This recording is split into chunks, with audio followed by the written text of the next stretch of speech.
Ladies and gentlemen, welcome to the show. My name is Xavier Katana.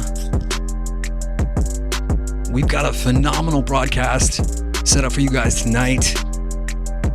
A lot of ancient wisdom that we're going to be unlocking. Talking about esoteric Egypt, Kundalini. I've got my buddy Astral here, the co-pilot seat. I'm going to tell you more about him in just a second. I'd like to thank everyone for being here tonight. If you're listening to this live, cool. If you're listening to this on the podcast version, that's cool too. Just gonna turn the music down and we'll get to business.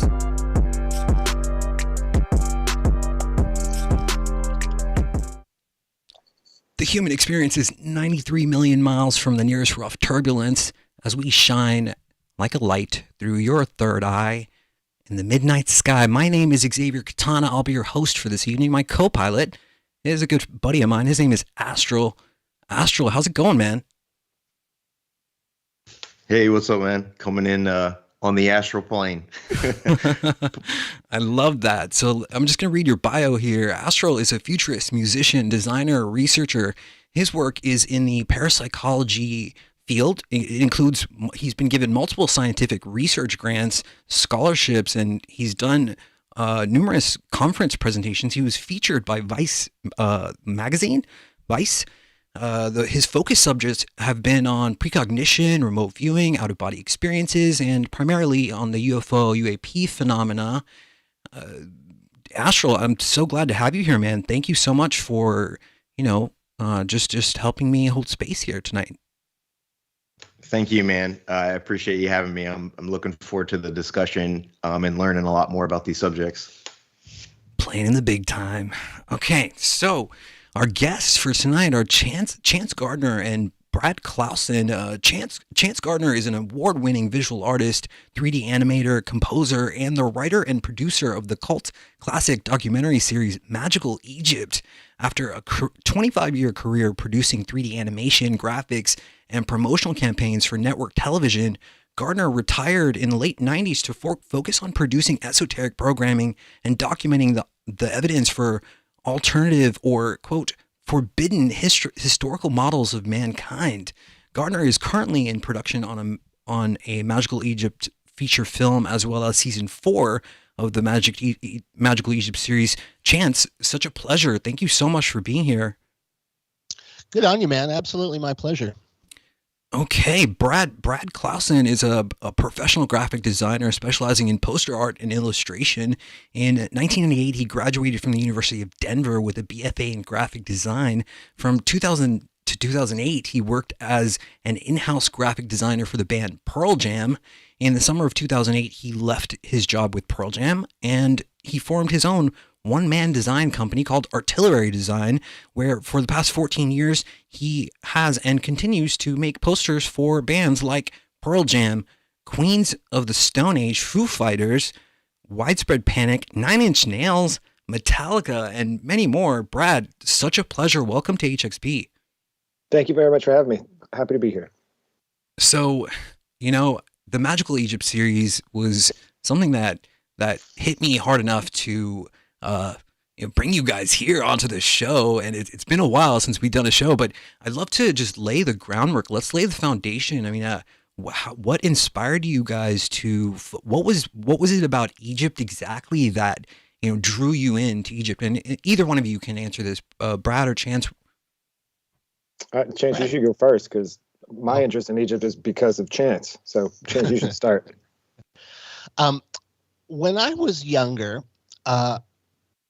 I grew up in the 60s where it was just in the air, this amazing music that was focused on psychedelics and the mysteries and occultism. And my father was an artist, and so I grew up around him sculpting all the time. And I had a lot of artistic influence in my life and possibly genetically. So when I was very young, I used to go to the library and would check out these books about ancient Egypt. And even as a little tot, I would look into those faces of the sculptures, and they were active. It was like the sculptures were possessed and they were doing things to me when I looked at them. And so from a very young age, I've had a fascination with ancient Egypt, and also this fascination with psychedelia and the occult and symbols from the mystery schools, symbols of the tarot, and just things like that. And at a certain point, when I got a little older, I got a chance to meet John Anthony West, and we just clicked. And I'd already been kind of obsessed, like an obsessed stalker of his. So when I actually met him, he invited me to Egypt with him, and I literally got the next ticket I could find out of town. I was so excited about going that I kind of floated a soft retirement at my work and just left without telling most people. And I went to Egypt with a crappy little one-chip camera and no particular plans, nothing written, but just followed John West around Egypt like he was the Grateful Dead. And at the end, we came up with this weird little quirky show called Magical Egypt. And then 20 years later, Joe Rogan kind of took a shine to the show and started really evangelizing about it. And he had John West on the show a couple of times. And there was just such a positive response to the show that had been sort of languishing out there on the internet. And so we decided to do a second season. So in 2000, I would say 18, we did a second season, and Brad came on as this explosive new voice with some just unbelievable research that was the core of our research project. Magical Egypt documents this artistic research project. Mm-hmm. And Brad had this bombshell discovery that we built on. There was our third research member, Carrie Osborne, had some really interesting early discoveries. And we just started comparing notes, and this thing became apparent, just this explosive series of discoveries that have never been mentioned in Egyptology. They're fundamental bombshell discoveries that really changed the way we look at our past and changed the way we look at ourselves.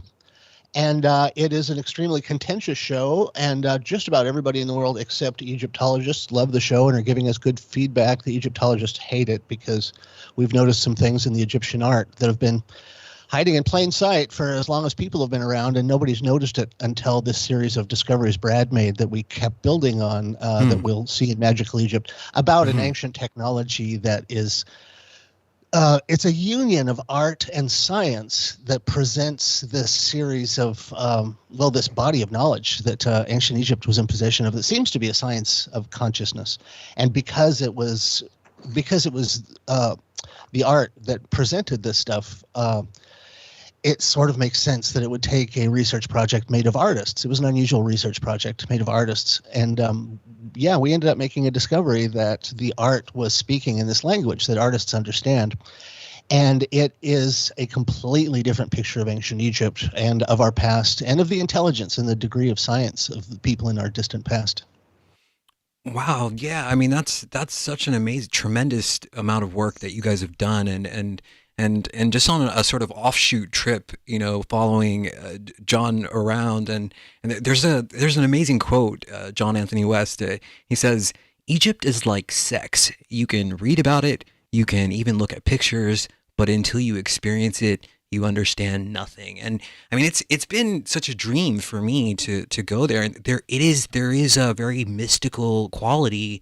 Like even today, there are many questions, like how were the pyramids constructed? How did these people do what they were doing, right? So I mean, it is interesting. What did you find about how these structures were constructed? Was there anything that you started to glean in that realm? Brad, do you want to do this one? Well, I don't know if from the work that we've done, I don't know if we've come to any sort of conclusions about how things were built or how they moved stones or any of that stuff. But what we have kind of the thing that we have sort of figured out, I think, in some way, is that the Egyptians and other civilizations understood ways to tap into higher states of consciousness that give them access to states of knowing, that give them, sort of states of revelation or epiphany. Mm-hmm. So, however the Egyptians were able to do things that we maybe don't understand how they did, in my opinion, they understood the brain and consciousness, and they understood how to tap into these states of knowing, and they had revelations. They had, they contemplated and they thought about this stuff, and then they went into basically isolation chambers, or big dark stone rooms, and isolated the entire external world, and were left with just their consciousness, and probably had imbibed some sort of psychedelic brew and gone through a whole bunch of physiological refinement of the body and tapped into these states of knowing. And I think that's how they were able to do things that we don't understand, because they had access to perennial truth. They had access to how to solve these problems, because they were thinking about them, and then they were going into these, what I refer to as kind of gymnasiums for consciousness, these temples or these dark rooms, and tapping into states of knowing. So I mean, how did they build their temples? How did they move these stones? I'm not entirely sure, but I am relatively certain to think that they were tapping into universal truth and universal knowing, and so they tapped into some sort of aspect, some sort of truths about physics, or some sort of truths about mathematics, or pulleys, or systems, or way to move stones, or how to maybe even make stones. I think that's one of the more interesting things to me about pyramids and other big stone monuments across the world. Some of those stones, particularly in like Peru, have little areas of the stone where they're broken off that looks like the same areas when you look at glass blowers, when they have, like, I don't know what's called in glass blowing, but you have like a handle that's holding on to the glass thing, and you kind of break it off and it leaves this little nubbin. There's walls in Peru that have those little like nubs and stuff like that. So that's an interesting idea to me, that perhaps they were somehow making some sort of cement or melting rock in some way, or just doing something so that you get those perfectly nice seams and those rounded edges and stuff like that. But that's just, that's a theory that people have put out there, but I don't know. I don't think we don't make any claims to say we know how they were, how the pyramids were built or how they moved these rocks. But I think we can make a strong presentation that they did these things because they were able to tap into states of knowing and truth. Egypt was the home of the oldest. That what Brad said was absolutely correct. And what makes it so interesting is nobody knows. That's why it's such a fertile ground for speculation and such a green pasture for charlatans and nutcases. Is you can really make up anything you want and say it about Egypt. One of the things we've tried to do in Magical Egypt is, hold on to that tether of scientific credibility and examine some really practical things that are right there in front of you, like the cement. The oldest recipe we have for cement in the world comes from ancient Egypt. And to this day, it's still one of the leading contenders for the best cement that you can pour. And there's all kinds of evidence to indicate that they didn't lift a lot of those stones, but they actually poured them into place. They had some way of liquefying stone, or maybe something even stranger where you could grow stone like crystals. But a lot of those things in the pyramid were actually poured into place, because we know that what the Egyptologists have been telling us are wrong, and that you can't build a ramp. If you build a ramp that works to drag stones up, it's too steep and you can't drag the stones up. There's all practical reasons why all the things we've been told about the building of the pyramids aren't correct. But there are these really interesting anecdotal stories. This is about all you can do is anecdotal stories from other cultures at the time. But there is a bunch of people in that area that know how to use acoustics to lift stones. If you just type acoustic levitation in YouTube, you'll see all these traditions of actually using musical instruments, and they were quite elaborate at where they would stand, and the bass players, the ones playing the bass horns, would be farther back, and they had all these precise, and you have to form a kind of half circle so that the focus of the sound is on the stone. But even back in the 20s, there were missionaries and people who were documenting how monks would lift really giant stones. And it may have something to do with the crystal content in the stones that allows the audio, piezoelectric quartz crystal is what you use in electric guitars and other things. And they're vibration detectors, and they turn vibration into an electrical signal. So that's why it works on a guitar. But like Ed Leeds Scowden, there's this cool guy, Ed Leeds Scowden, who made a place called Coral Castle. And he seemed to have been lifting, amazing story. If people out there haven't heard the story, an amazing story. And he was just this spindly little guy who was all by himself, and he built this whole castle out of giant stones. And he said the same thing. He was using a trick that the ancient Egyptians knew, and he wouldn't tell anyone what it was. And he took it to his grave, whatever that trick was. But it seemed to have to do with sound waves vibrating the crystal structures inside the stone.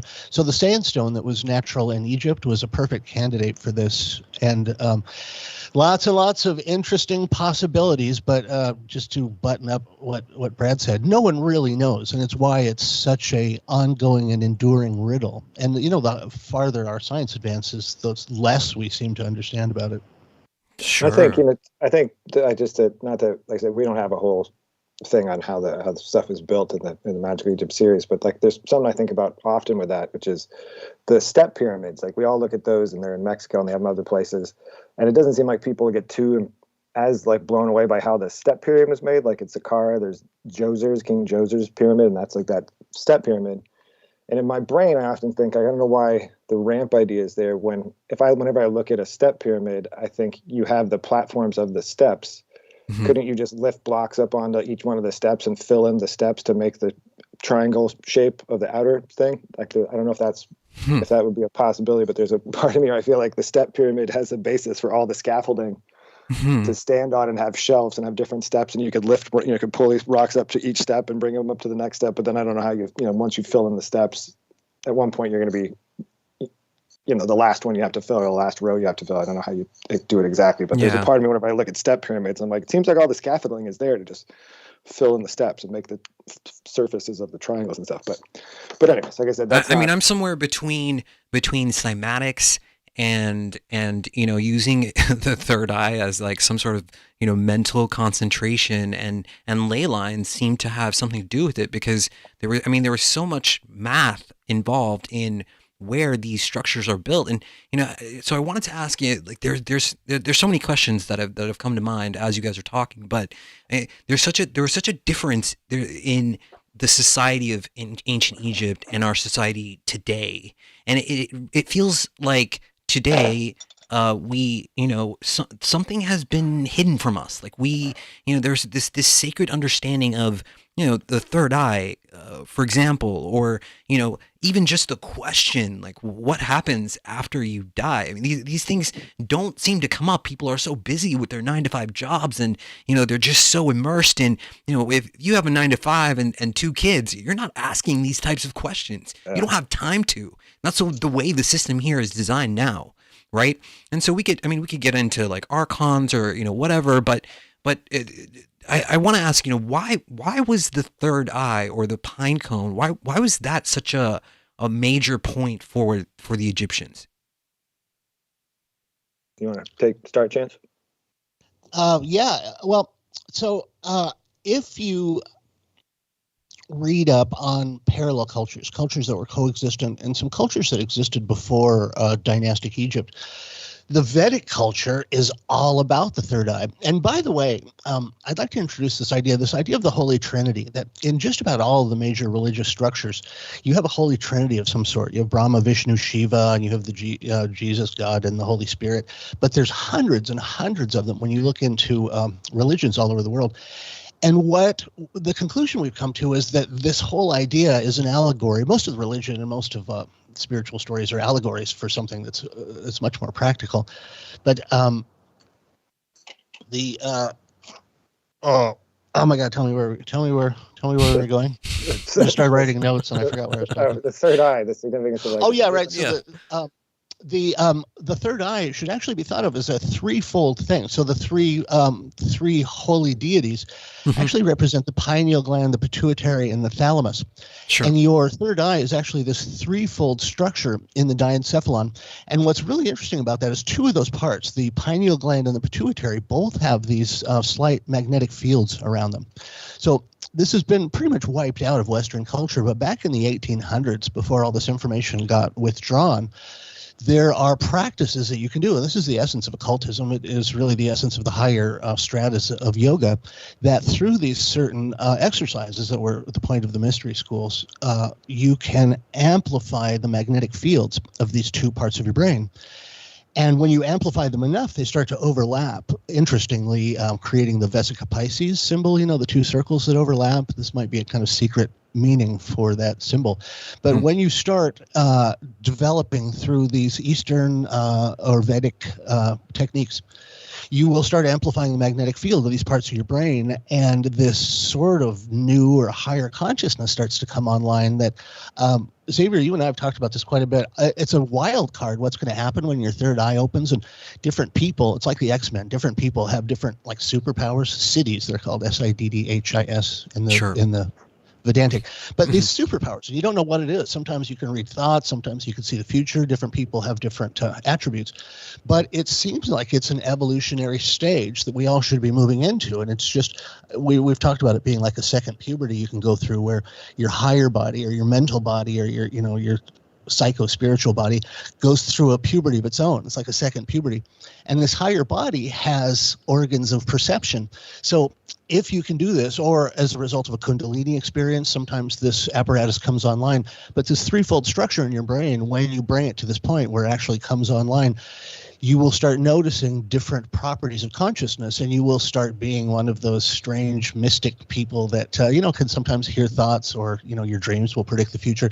All of these things aren't weird supernatural things. They're normal parts of the evolutionary process. But for some reason in our culture, there seems to be a war on this, kind of like we're chickens, we're all being harvested, and they don't want us to know about this empowering thing. So we stay. It's an easy road to go down, road to madness, trying to speculate on why this is happening. But one thing I think it's hard to argue with is there does seem to be a war on consciousness and higher states of consciousness.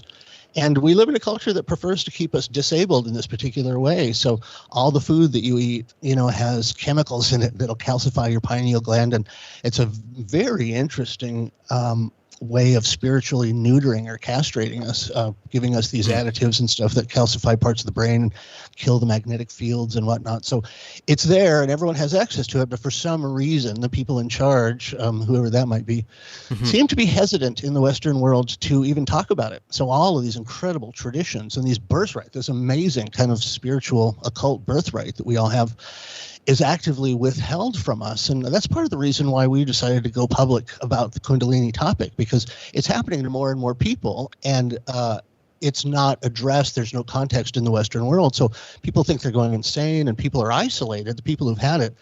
And so one of the things that we've been talking about, I've been having a series of enjoyable chats with Xavier about this, that this is a threshold event, and there's something happening in society where more and more people are waking up to this, like a pan of popcorn that starts with just a couple of kernels that pop. And pretty soon the whole thing goes. But there's some early warning, early adopters, canaries in the coal mine that have experienced Kundalini. And the more we talk about it, the more it gets normalized. We've had we've had one prominent person and a couple other people mention it. Somebody's had Kundalini experiences literally listening to Brad and I talk, which I don't take any credit for that. It's probably Brad. But there's more and more people are experiencing this thing. And it seems to be the most important thing in the world. And it seems to be this evolutionary thing. We're all going through a collective puberty, but there might very well be some forces that are interested in keeping that from happening. Well, I think too, to add to that comment about the third eye, I think the third eye is one of those things that has all this enigma and mystery around it too. So I think there's this ability as artists, and Chance and I have talked about this a lot, this idea of the third eye really just being your mind's eye, and Chance and I as artists have to flex that muscle all the time. We live in our mind's eye. Like we have to come up with concepts. So for when I'm doing poster artwork, I have to visualize things I see them in my mind. I'm not seeing them with my two eyes. They're in my, inside my head that I'm seeing these things. And I think that's sort of an important thing to kind of, there's obviously all kinds of things. If you have a psychedelic experience, if you have a near-death experience, if you have a Kundalini experience, and you could say your third eye is opened, all sorts of insane, crazy, surreal things can be happening in your awareness and stuff like that. Sure. But I think at its core, it really is this idea of, again, if you go into the king's chamber of the pyramid, it's total darkness, and you're just sitting there. But eventually, you'll start seeing things in your mind's eye, and when you go to bed at night, you close your eyes, and there's this other quote unquote eye that is seeing. You're still seeing things in your dreams, So to try and kind of demystify that third eye concept a little bit and get more at this like actual truth of what it is, is I think it's this, if anybody who read the X-Men comic books, or read or watched the movies, they had the X-Men trained in this thing called the Danger Room, which was just an empty room, but they could basically put them into any situation, like a virtual reality sort of thing, and they could go train against, the bad guys and stuff like that. And that to me, I think, is a great analogy for what's kind of happening in your mind's eye, is that when you get to these higher states of consciousness, you have this other sort of virtual space to contemplate and to think about stuff and to try things out and to contemplate and have these ideas and have these visualizations. And I think, when Chance has talked about this too, that idea of like visualize an apple in your mind's eye, like try and visualize an apple. And to what degree do you see that apple? And when my family was here for Thanksgiving, my mother-in-law just happened to have something on like social media that was this same sort of thing. It had 4 versions of an apple. One was like just a silhouette of an apple. Another one was sort of a clip art cartoon one. And then another one was a photograph of an apple. And it was like, which one do you see in your mind's eye when you picture an apple? And the people that were at my house for Thanksgiving saw varying degrees. Some people saw just the silhouette, and some people who were the more of us that were more artistic could see the full apple, see it from multiple angles, see which change the lighting on it, change the texture of the skin, make it more rotten, make it more fresh, And so I think that's an interesting aspect of just any human skill, any human ability, that there's some people that have more of a natural ability to utilize their third eye, or to utilize their mind's eye, and to see things in a way that maybe other people can't. And there's even the thing called infantasia, which is where people can't visualize in their mind's eye. That's why they don't like reading books, because they can't paint the pictures in their mind. So there's something about that idea of the third eye, that it's not just some sort of mystical spiritual thing that ties you to these things. That does happen when you take psychedelics or have a Kundalini experience. I'm not trying to diminish that at all. I'm more just trying to get at the core what I think that this idea of seeing or sight, in Rishi, that word Rishi means seer, and when you understand something, you say, I see what you mean. Sight is also synonymous with comprehension and understanding. So that idea of seeing all, or having an all-seeing eye or a third eye, is also this poetic symbol about knowledge, about being able to see everything, about being able to know everything. So it all kind of comes back to this idea of gnosis and knowing and sight as comprehension. So that symbol of the third eye is just such a heavily, as far as the logo goes, as far as graphic design and logos go, that Egyptian Eye of Horus is just so loaded with symbolism and so much, it's so rich with meaning.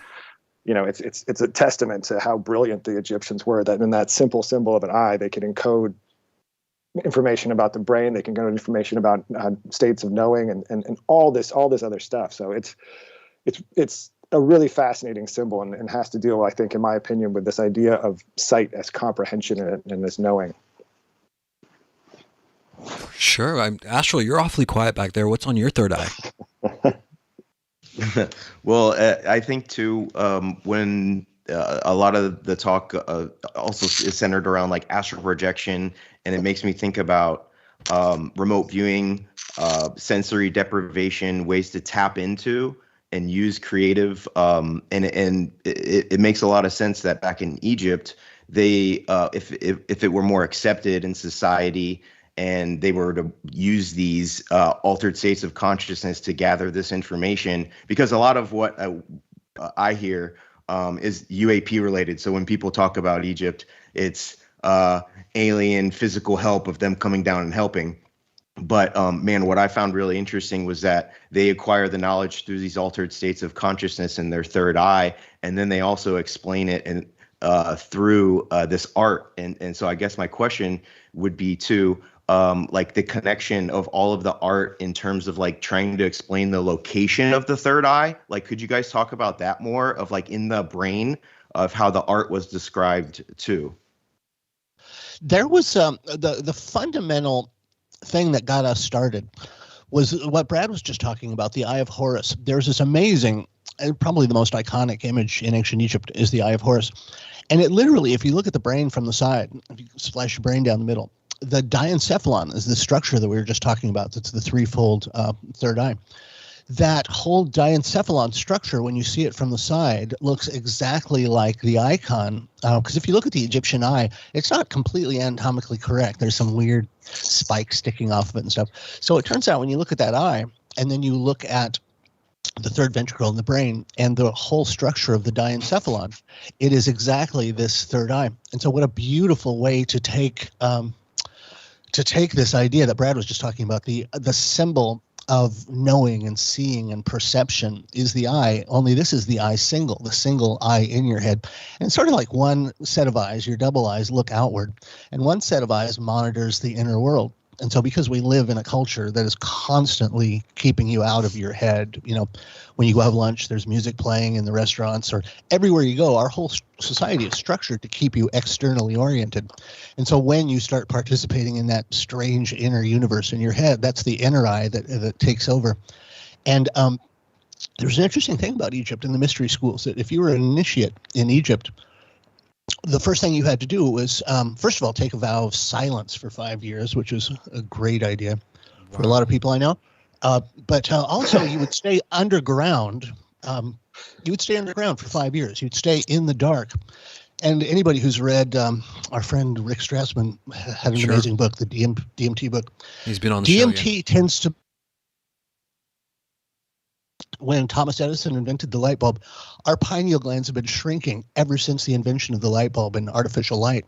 And so when these initiates would go underground for 5 years, you'd have this incredible buildup of DMT because you never did see light for a period of time. So you're kind of supercharging your third eye in these early initiatory things. And I'm sure it wasn't pleasant, but they seem to not only understand the parts of the brain that were responsible for consciousness, which is what season 2 is all about. We show that in the artwork and in the statuary and even in the architecture, they'd schematized the important parts of the brain that played a role in consciousness. And it seemed to be a science that you learned, which was very akin to yoga. It's basically what yoga is now.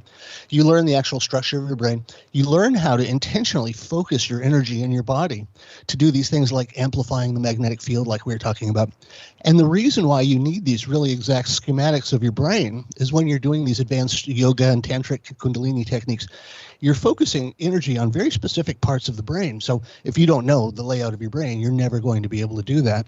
So in the artwork, we found these unbelievably complicated and accurate, by the way, of course, accurate schematics of the brainstem and certain structures in the brainstem, and of course the diencephalon, showing that they were not only obsessed with consciousness, but they could actually specifically pinpoint the parts of the brain that were involved in consciousness, and more importantly, the parts of the brain that would initiate this higher consciousness that we kind of get a sneak peek of when we do hallucinogens or in the Kundalini experience. You just have this different operating frequency of your brain, different suites of tools and different things that it can do. But that's the reason why, as far as we can tell, this whole culture was radiating this science of consciousness, and they were giving you visual aids to know where to focus your energy when you're doing these Kundalini and yoga exercises. Well, I think too, to your question, to Astral, I mean, how are they showing where this was in the brain and the third eye and stuff like that? I mean, one of the revelations of the first Magical Egypt series was, John Anthony West showing everybody Schwaller de Lubitsch's work at the Temple of Luxor, and how the Temple of Luxor was laid out in the blueprint of the human body, and more specifically how the Holy of Holies in the temple, the place where the priest goes to, quote unquote, communicate with God, sits right in the place of the middle of the brain, or sits right where the third ventricle is. And that in that Temple of Luxor, they would have this from Karnak from a temple in Karnak to the temple in Luxor. They would move this golden statue of the Egyptian god Amun, who has a ram's head, and they would have this ceremony moving him from Karnak, moving him to Luxor, and they would take this statue of Amun, this ram-headed god, into the Holy of Holies. And as we talk about in season 2, there's parts of the brain that have like the shape of the hippocampus, and there's this ram's horn shape to the brain, and there's even parts of the hippocampus referred to as Amun's horn. And interestingly enough, the name Amun means the hidden god. So the Egyptian god Amun is the hidden god, and they have a temple, where the Holy of Holies, where the priest goes to communicate with Amun, with the hidden god, and that place is representative of the third ventricle of the brain, of the middle of the brain. So, and that's from Schwaller's work, and that's from John Anthony West showing us Schwaller's work. So and then you tie that into the Eye of Horus, and as Chance was saying, like the Eye of Horus, when looked at the, from the side, from a sagittal view, it really does show you kind of the not only the diencephalon, but the ventricles of the brain. And the ventricles of the brain are where there is these sort of cisterns of cerebral spinal fluid. And that goes into sort of the physiology of this, of the brain, and how that fluid bathes the brain inside and out. So when looking at, the temple structure and through Schwaller's work, you realize that, and that was one of the most profound things from that first Magical Ego series for myself, as just a person who was just watching that series, was that notion that temples were being laid out in the form of the human body. And the whole process was to go through the beginning of the temple and to get into the Holy of Holies as you're walking through this sort of larger symbolic version of the body. And then you go to the central point of to the Holy of Holies, into the center of the brain, and it's a dark room, dark stone room, and you're sort of, in a way, walking through your own body and walking through, having a sort of a walking visualization of yourself, centering yourself in the center of the brain, and you're supposed to go talk to the hidden God in that Holy of Holies, and so there's this symbolism of the ram horns and the Eye of Horus that shows that in our opinion, I think other people out there too, that this was representing brain anatomy. And I'm sure there would be people out there that would disagree with that, but I think that we can make a pretty strong case that that's what they were showing. And in other cathedrals and in other temples, it is a tradition that the Holy of Holies is representative of the brain. In Hindu temples, the temples are laid out in the form of a human body, and the Holy of Holies, again, is right where the middle of the brain is. So again, it in my opinion, it just shines a light on this idea that these temples were consciousness gymnasiums, or places to go exercise higher states of consciousness in the body. And they did it sort of brilliantly by making you kind of walk through this giant representation of yourself. So you kind of had an as above, so below type of moment. Constantly while you're going into this temple, and in your brain you're thinking about the third ventricle, you're thinking about the middle of your brain, then you're walking to this temple where you're supposed to go to where this place is represented in the temple and have this experience, and it's the same thing when you look at Michelangelo's painting of the creation of Adam on the Sistine Chapel ceiling, that God is communicating to Adam through the middle of the brain. And so there's this, and regardless of what your thoughts are about God or divinity or those terms, it's just, there's this artwork showing that there is gnosis or divinity associated with the middle of the brain. And it's seen in temples, it's seen in cathedrals and different structures throughout human civilization. So it's, once you start seeing that symbolism, you start seeing it in other places, Yeah, I mean, it's amazing to link to the chakra system, especially in the Temple of Luxor. I mean, and how connected all of that is. And there's also something to be said about that period of going underground and being in the absence of all light and activating this sort of DMT, molecule in the brain. Because, if you have dreams, when you're dreaming, that's what's happening in your pineal gland. I mean, scientists think, we haven't isolated exactly where in the brain it comes from, but hypothetically, it does come from the pineal gland. So when as you're dreaming, this is what's being released in your brain is DMT. And so my next question, I guess, would be psychedelics. Like, what are these? What if these magical brews like ayahuasca, DMT, such as that? How does that affect this inner working of this sort of mystical connection to this higher consciousness, or this inner standing that we have? Brad, you want to try it? Sure. Yeah, I think. Psychedelics are one of the most fascinating things on the planet. I think literally. The fact that there is a fungus that grows out of the earth and you eat it, and it makes you see these complex geometric patterns, and it makes you have these sort of feelings of much bigger holistic viewpoints of yourself and the world, and it makes you feel connected to the wholeness of everything. Is unbelievably fascinating. It's one thing to, take some fermented grapes and it gets you loopy and it gets you drunk, but it's another thing if you eat this fungus and it's not really getting you drunk, it's taking you to other states of consciousness. That's the idea of that just being a drug or just another sort of standard like high or a good time at a party is sort of a misconception about the power of these things, is that it somehow triggers the brain into these higher states of functionality. And they've done studies with LSD where they show brain imaging where there's more interconnectivity between places of the brain where they don't normally communicate. And the corpus callosum, that part of the brain that connects the two hemispheres, E. McGilchrist talks about how that part of that bridge between the two hemispheres is actually more inhibitory than it allows communication. So I think psychedelics unlock a lot of those inhibited pathways between different parts of the brain. And that's why you start making connections and start having analogies and thoughts about things in ways that you didn't, because all of a sudden the network of your brain is communicating with other parts that maybe it doesn't normally speak to. And psychedelics are a catalyst for that. One of the best things I think I ever heard about psychedelics was, they're really just an amplifier for consciousness. And, and as Chance and I are both guitar players, and you think about that, if you have an acoustic guitar, and then all of a sudden people came along and electrified it, think how much amplification did for the instrument of the guitar and how much it basically created rock and roll and all, So that notion that psychedelics are really just an amplifier for consciousness, I thought was one of the best analogies for that, because it really is just taking your consciousness and plugging it into an amp. And now all of a sudden you have this massive more sound, you have all these other plateaus and all these other options to you that you have available.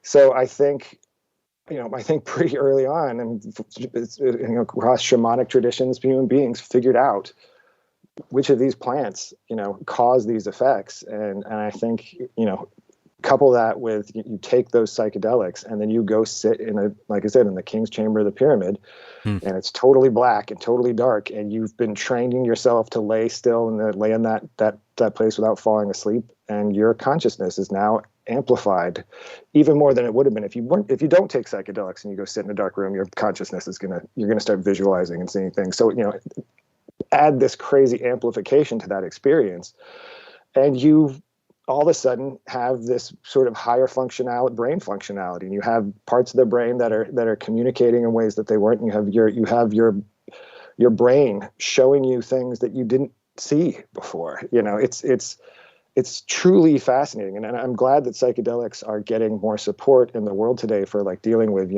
post-traumatic stress disorder and depression and people that have fatal cancers and stuff like that. But really, I think hopefully we can get past not only just the benefits for health issues, but for people that don't have health issues and are just exploring consciousness. I mean, that's really where the rocket ship of psychedelics, in my opinion, is. It's great if it can help people with their illnesses or their sicknesses or their anxiety or their depression. But once you're beyond those things, it just becomes this this launching pad for contemplation and for thought. And I think human beings have figured that out since when you go into caves where there's all the cave artwork throughout human history, a lot of that art is deep down into the parts of the cave. It's not like we're necessarily right in the front. It's deep into the dark parts of the cave. So imagine you've taken a bunch of psychedelics and you're in pitch black darkness, and you just have that X-Men's Danger Room. This whole virtual world opens up in front of you, and you start seeing things, and if you're able, you can retain some of the information you see in those states and bring it back with you and go, hey, I think I figured out how to sustain the fire that we made, or I think I figured out if we knock this rock into a circular shape, it becomes a usable tool. I think epiphanies are psychedelics are sort of this launch pad for epiphany and contemplation. Hey, I've got a bit to add. First of all, shout out to Les Paul. Shout out to Les Paul for electrocuting the guitar. That was amazing, Brad. I'm wiping the tears from my eyes for what Brad said.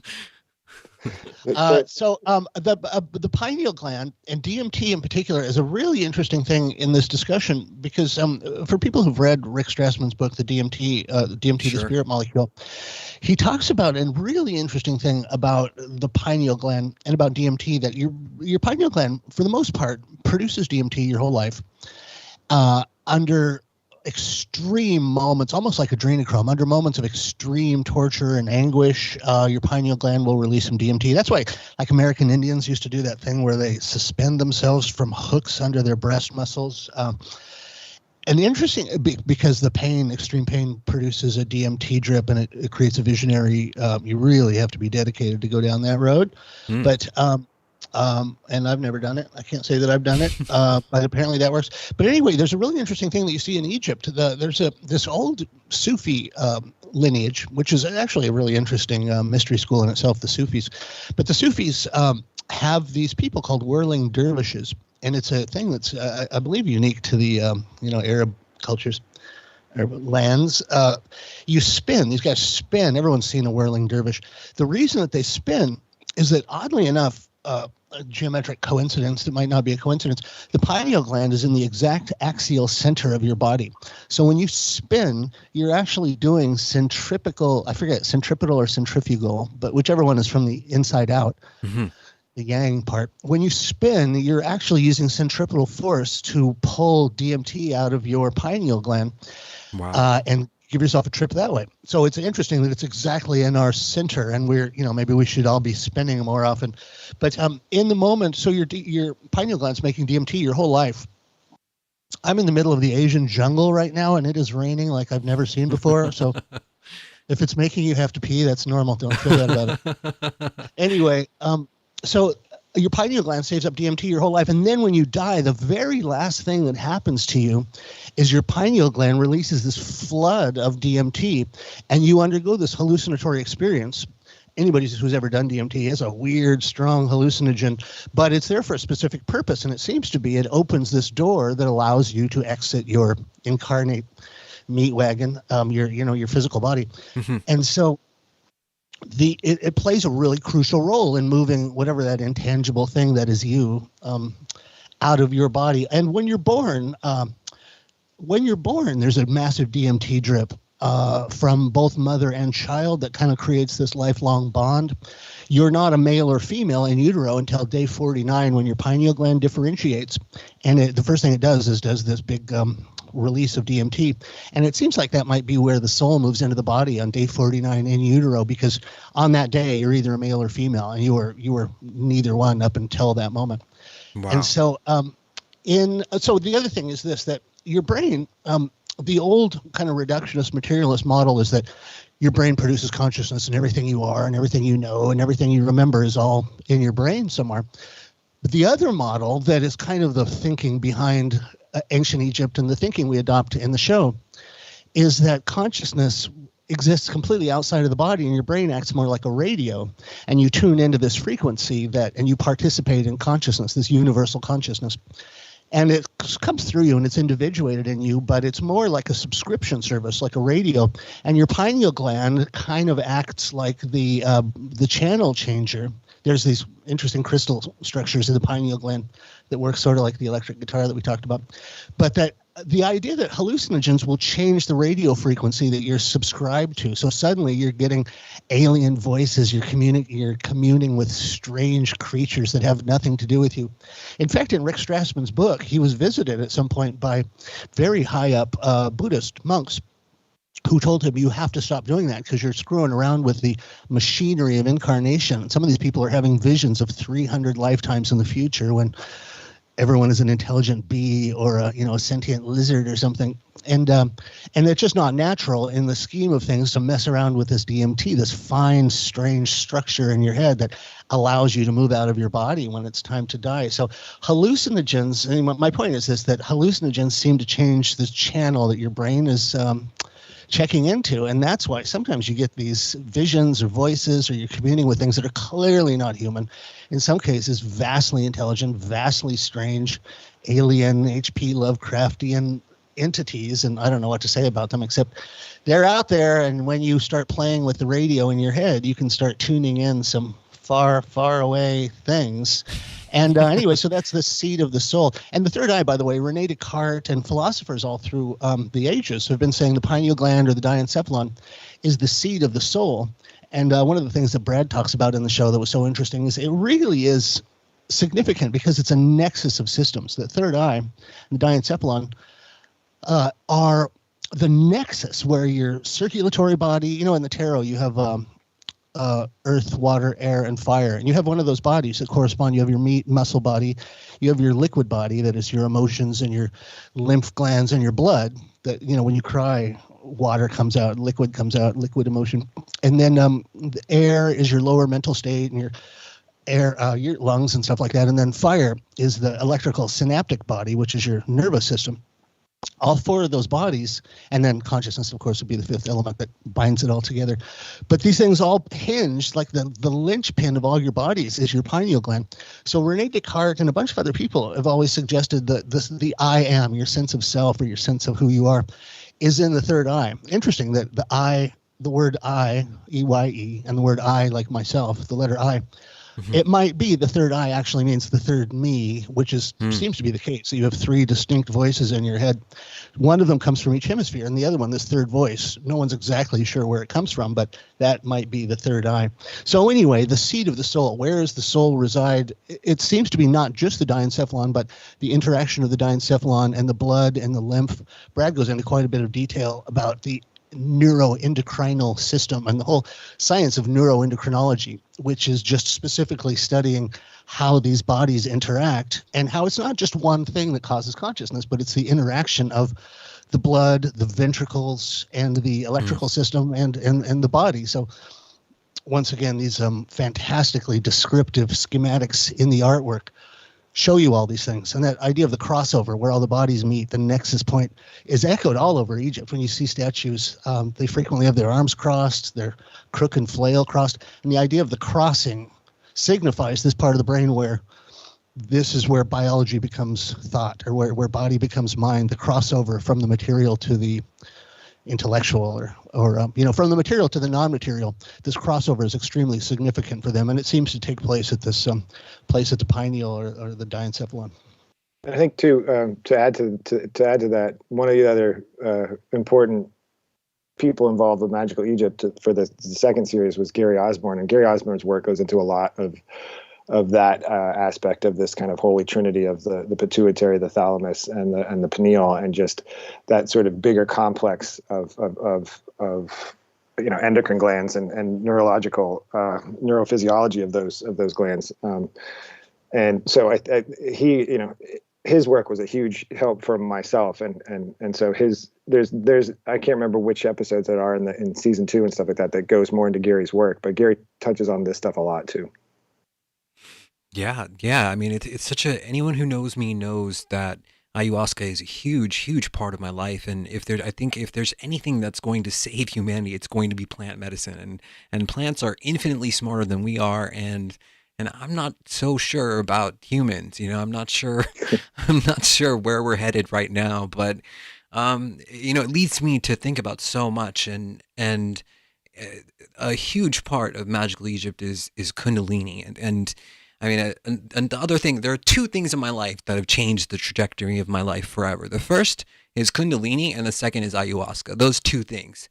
But I happened to suffer a Kundalini activation a couple of decades ago. I was just a kid in college, really, and I had no idea. What was happening to me. I thought I was completely insane. I still think I'm a little bit crazy, but I mean that's up for debate. I just there's something about Kundalini itself as this movement through the chakra system, as this sort of represented as this sort of serpent that moves up the energy body, and I loved that in, I guess you'd say, the third season of Magical Egypt, that you guys put so much effort and time into covering this aspect of the human experience. And so I'd really like to start talking about openly more about Kundalini. I wish, I bet there are people out there that have had either minor Kundalini eruptions or even full-blown activations that nowadays will probably land you in a mental facility somewhere if you talk openly about. So I thought it was such a gift that you guys were offering to people that could be going through this. I mean, nowadays you can get on Google and there's Kundalini yoga and stuff like that, but 20 years ago for me, none of that stuff was available. It took a long time for me to figure out there was even a word for what I was going through. So Chance, so I know that. I mean, what's your take on Kundalini and your perspective on that? It is the strangest thing that will ever happen to a person. We've talked about it as being kind of a second puberty, where for a lot of people, especially Westerners, absolutely out of the blue with no indication that it was coming, no indication of what it is. There's other cultures that are, kind of ho-hum about this, like the classical Vedic Hindu cultures and the Buddhist cultures. It's absolutely part of the part of the joy of life. But in the West, for whatever reason, and there's a whole conversation there that tends to go kind of dark, we're not allowed to talk about it. We don't know what it is. And we've talked about this quite a lot. I think it is the most important experience that a person can have. It really is literally like a second puberty where you're not really a complete person until this happens. And it is the goal of spiritual aspirants in the East to achieve this thing that is sort of like a metaphysical orgasm. It's like something that's not in your physical body has this just sudden and rapid transformation into something else, like awakening. If you've ever seen puppies, when puppies are born, they're born with their eyes closed. And at a certain point over time, if everything goes right, their eyes will eventually open and they'll be much more functional and they don't need to, suckle on their mother and stay in the whatever. And so these higher bodies that we have, these electromagnetic psycho-spiritual bodies that Alex Gray, the artist Alex Gray, has done a fantastic job of painting what each one of these bodies look like: your electrical body, your light body, your mental ideological bodies, and these higher bodies that Eastern cultures know about, but Western cultures absolutely don't know about. And so it's like this higher body that was born like a puppy with its eyes closed and its different sensory organs closed. Some people, that stays that way and it stays inert and dead in them their whole lives because they've never had a catalytic moment. They've never gone after it. Xavier, you said something that I think was incredibly important, that like Xavier, my own Kundalini experience happened after a period of 120 days of abstaining from sex. Anything over 90 days, if you can get yourself over 90 days, you're in the running for having a Kundalini experience. If you have the slightest knowledge of yoga and meditation and breath work, and it's all out there. It's there's nothing hidden about this except the idea that it's natural and it's inevitable, and that it's something that may turn out, the position of the Earth in the Milky Way galaxy and the position of the Milky Way galaxy in the universe. We travel through areas of more and less electrical magnetic density, and it might well have an effect on our nervous systems, where in these long cycles of time, we have these rises and falls of intelligence and spirituality over time. And we're relatively in kind of a dark age. Anybody that knows about the yugas, it's been charted for a long time, the rise and fall of intelligence and spiritual capability, having something to do with the stars that I don't entirely understand. But during those times where it's more electrically conducive, it's sort of like when we go out of spring and out of winter and into spring, suddenly these blossoms start blossoming. In the human race, these strange blossoms or popcorn kernels that start popping are human beings and the nervous systems. And in the West, for some reason, it seems like we might be undergoing a collective awakening, like a puberty. Puberty for a lot of people hits you totally out of the blue and you don't know what's happening until after it's happened. And suddenly your interests and all these things are completely different because you've just gone through puberty. And now suddenly you have this biological imperative that wasn't there before. So it reminds me of, there's this interesting story in the Bible. Nebuchadnezzar was told by one of his advisors that his throne was going to be usurped by a firstborn that was about to be born. And so Nebuchadnezzar was so scared of holding on to his power that he ordered all the firstborns of the country to be killed. And I'm wondering if this inevitable onset of Kundalini in our culture is actively being suppressed. And right at this time where we're all coming online, suddenly this big global thing happens where everybody has to go and get a bunch of shots for this thing. That does tend to, it seems to suppress that activity, just like drinking a bunch of, soda. I won't mention a brand, but any kind of soda that has all kinds of processed corporate foods have these chemicals that specifically neuter, castrate your spiritual apparatus. They calcify the pineal gland, kill the magnetic fields. Alcohol does that too, by the way. So anyway, it's sort of like, it's almost as if there's an industrial war or an active effort to keep us all from going through this transition. And a few people have gone through it already, and that's how we know it's coming. But it does seem to be some force or interest that has removed this information from our books, from our culture. And why aren't we allowed to know about this thing that is literally the most important thing that can happen to someone? I feel like I bought an egg timer. I bought an egg timer, by the way. Is rising right now. Wow. I have a question. Just so a lot is mentioned in the series about lighting the lamp, activating the third eye. So like for this process on a very basic level, stuff that we could do in terms of everyday visualization, stuff like that. Like how can people get going in that direction? What Xavier said, there's a really interesting bit of protocols. I personally love this guy, Mantak Chia, who wrote a book called Cultivating Male Sexuality. And it's all about how, if you think of yourself as a battery, Brad should talk about this in a minute. Brad came up with an ingenious metaphor that, like the car, you need gasoline, you need oil, and you need a spark to create ignition.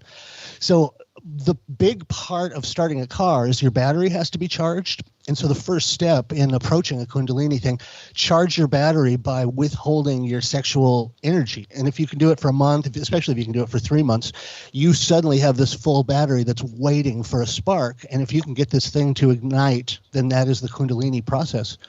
And it's the ultimate aspiration of yoga. So if you really want to do it the traditional way, you can go to a yoga class, and you got to find a real yoga teacher that's advanced enough, which might be a bit of a challenge. And you may end up having to go to India. A lot of Kundalini people end up moving to India because it's a lot more respected tradition there. Brad, what was the thing? Brad had an amazing metaphor of gas, oil, and spark that were all necessary components for the ignition of Kundalini. Yeah, and I think too, like one of the main things that I learned in my own little research project here was that again, the necessity of the quality of the physiology of the body, the sort of this ocean of fluids that's in our body, the sea, these rivers, this fluidity.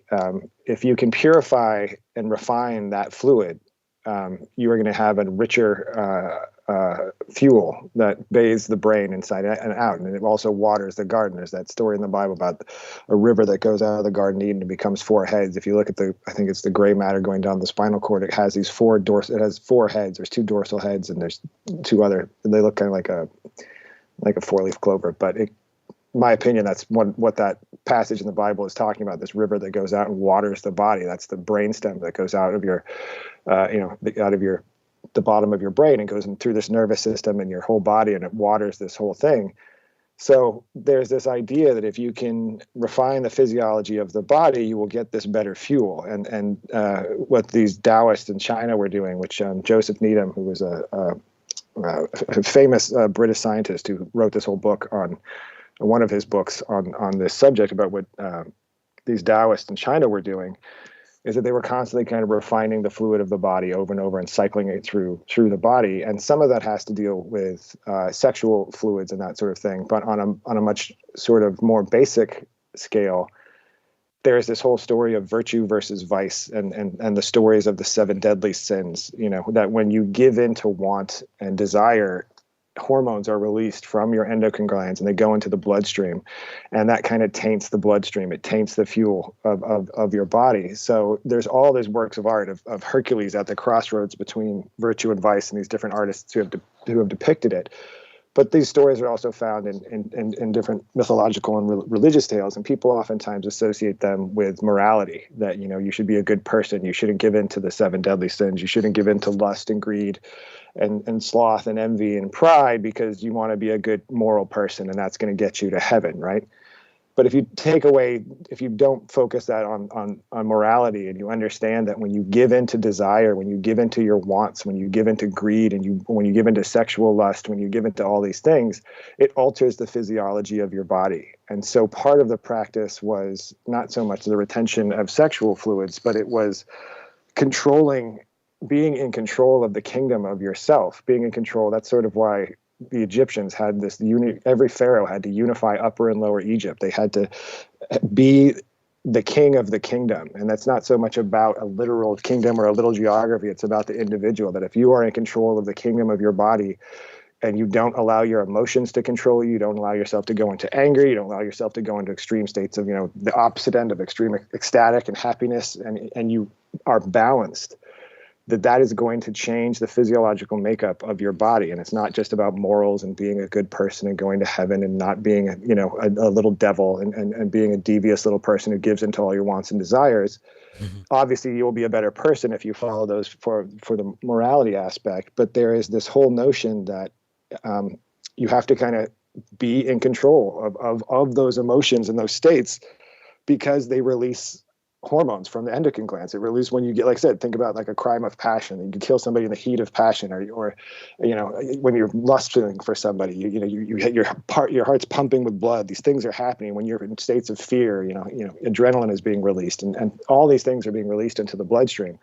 So what people at Adepts figured out was that there was a way to control the physiology of the body, and it's sort of kind of what Wim Hof is sort of doing, So for the average person, and you talk about in a day-to-day existence, who's going to work and sitting in traffic and going to a job, and they have kids, and they live in this world that we all live in, we're surrounded by distraction and noises and all these things. I think it's really hard for modern people to try and get to these states that our ancestors got to. And even I listened to the podcast a little bit that you did, Xavier, with Wim, and he was saying, because of what he's figured out, you can access these states without having to go through all the hard work that all these ancient sages and adepts did.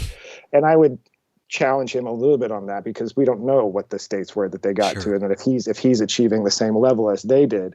So I don't think there's necessarily a quick fix to this. I think you do all of the sort of mystery school traditions and these esoteric traditions. It's about discipline, and it's about hard work. It's one of the reasons why I'm not trying to do this myself. I have no discipline.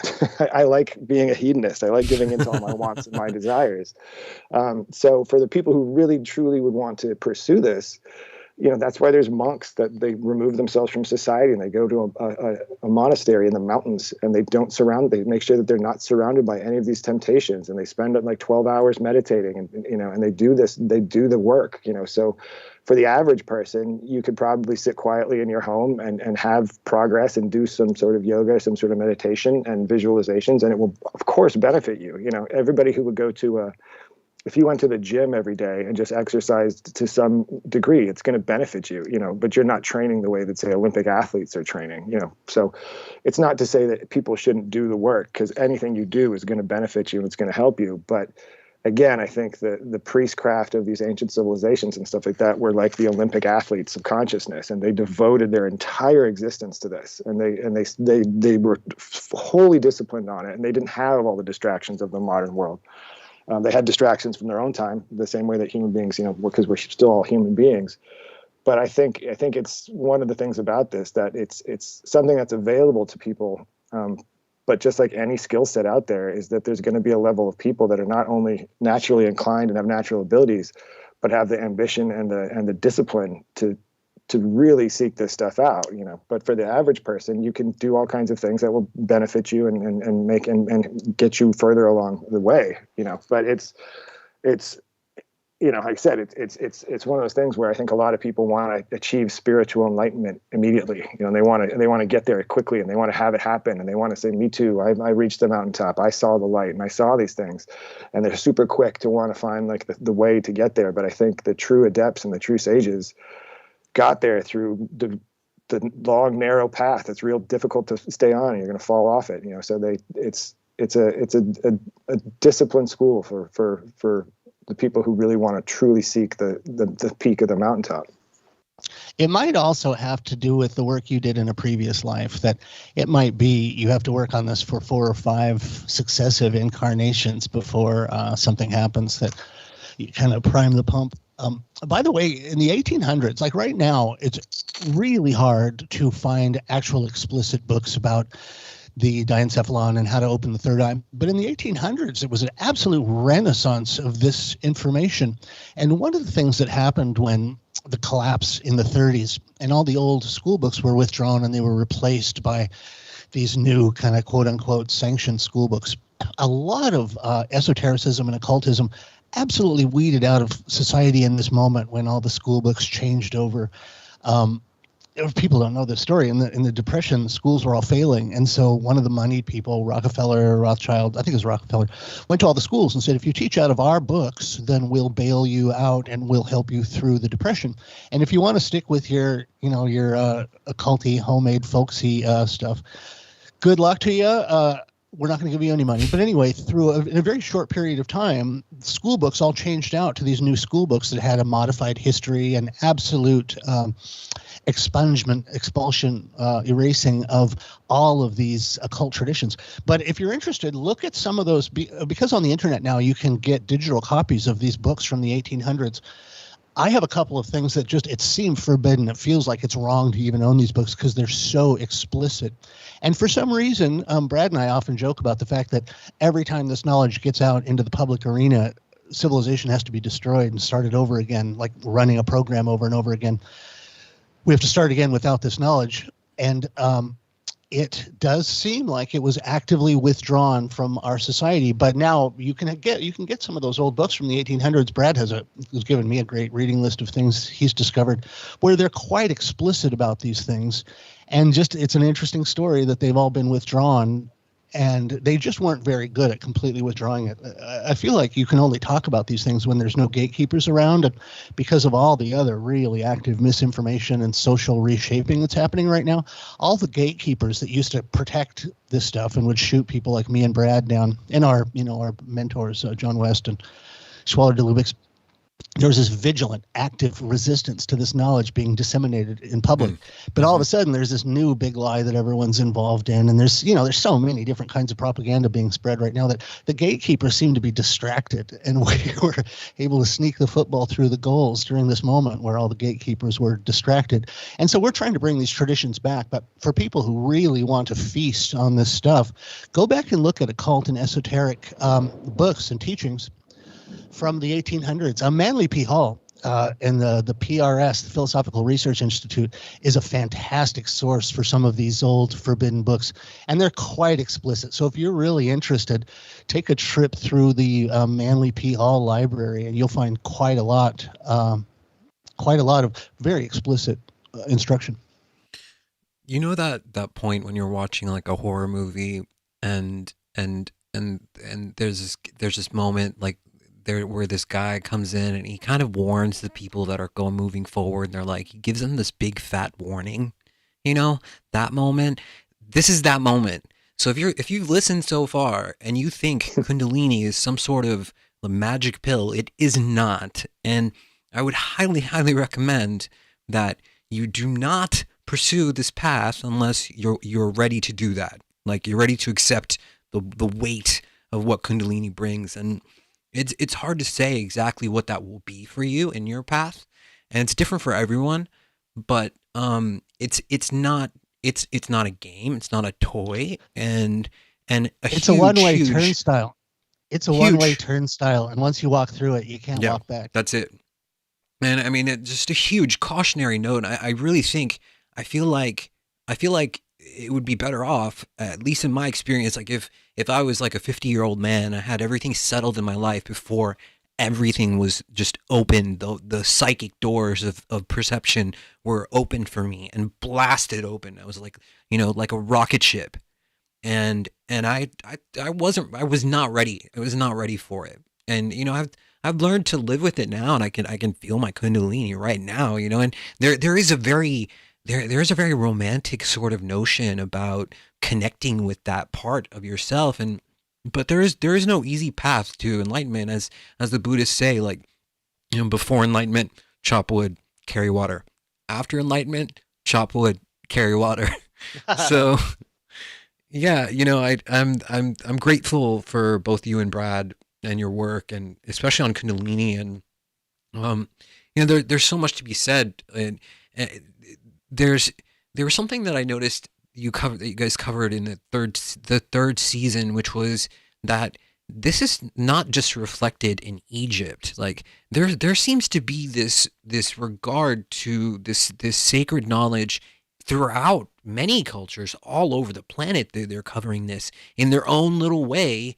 They're kind of flexing their sort of spiritual connection to reality. So, I mean, what's your perspective on this, Brad? Chance, what do you think?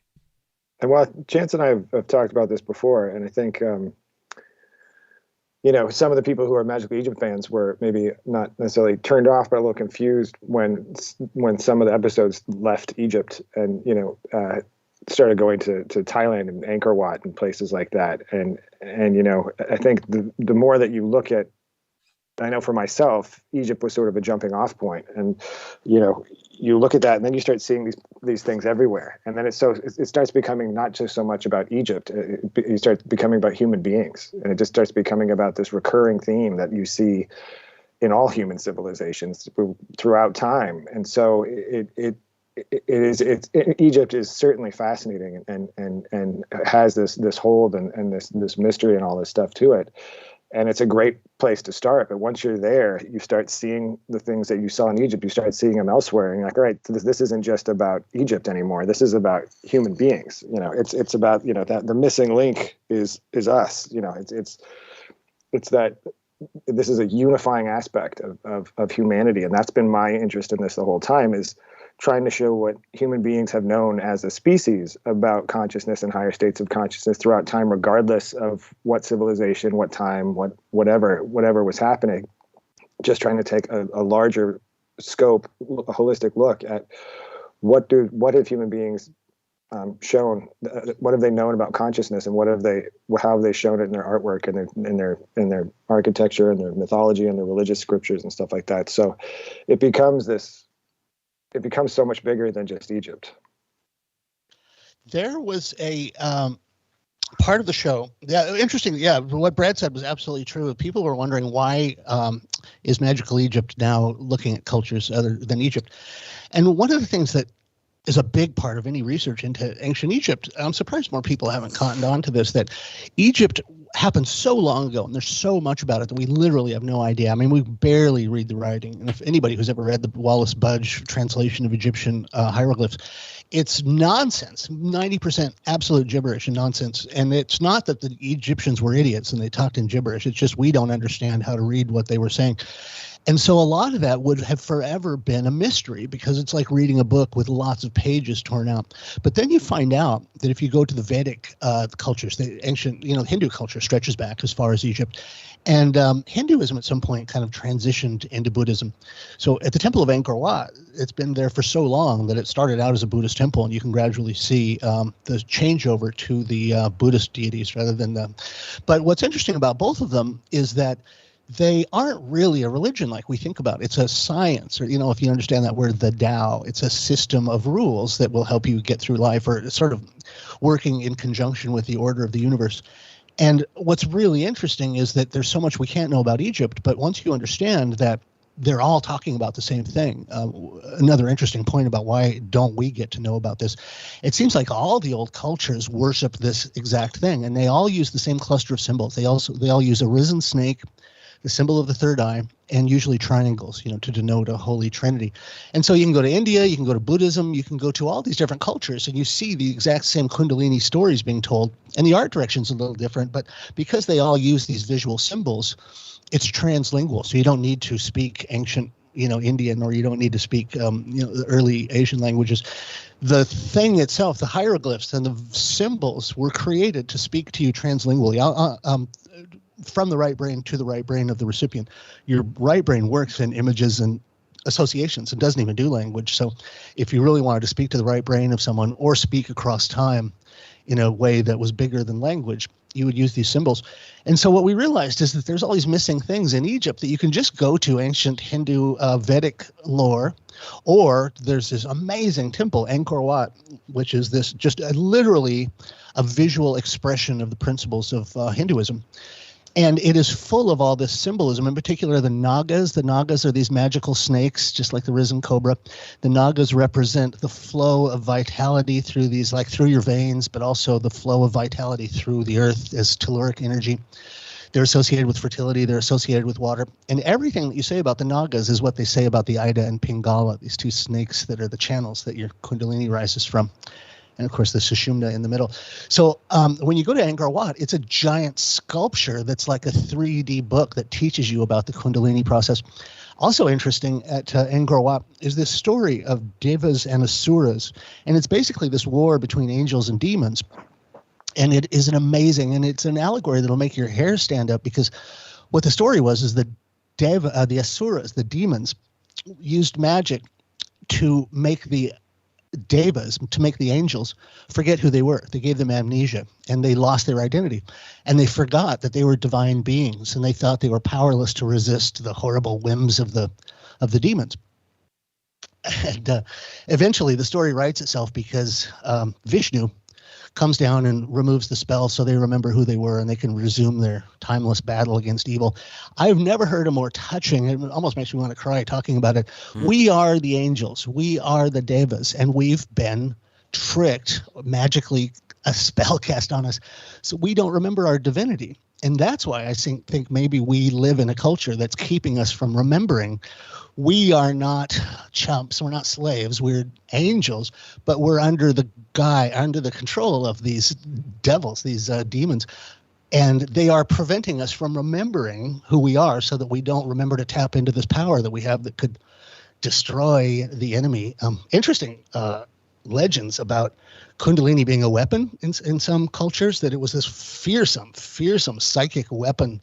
And that might be another reason why it's suppressed today, because people who took the Kundalini practice far enough could actually do those Harry Potter energy weapon things. But it was fearsome, like an atom bomb, and it could get out of control and wipe out your army and their army if you weren't really tight with your practice. And so fascinating lore, and it bears out that thing. We need to remember who we are, and we need to reconnect with our power.